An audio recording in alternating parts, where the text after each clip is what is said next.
Il nuovo intervento antifrode del governo su bonus case e superbonus 110% che rende i crediti cedibili solo una volta sta creando difficoltà alle imprese edili e dell'impiantistica costrette a rivedere i contratti con un aumento dei contenziosi. È quanto denuncia in una nota la Confartigianato Sardegna, che ricorda come il superbonus abbia generato nell'isola 541 milioni di euro di investimenti e oltre 3.000 cantieri.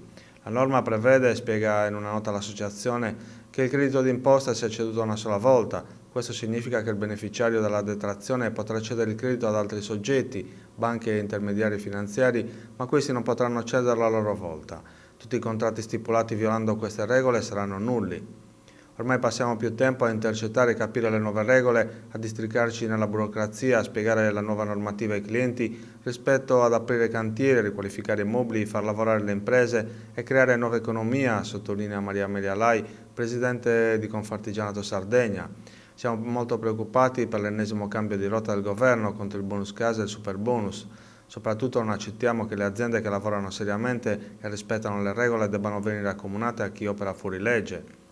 Sulla stessa lunghezza d'onda anche il presidente di Confartigianato Edilizia Sardegna, Giacomo Meloni. Siamo sempre stati i primi a chiedere controlli e rigore nel contrastare le frodi e premiare le imprese serie e virtuose, ma non si possono colpire continuamente migliaia di cittadini ed imprese corrette impegnate in interventi di riqualificazione energetica, che ora dovranno necessariamente rivedere le condizioni contrattuali. Questo significa che verranno generati migliaia di contenziosi e un blocco del mercato.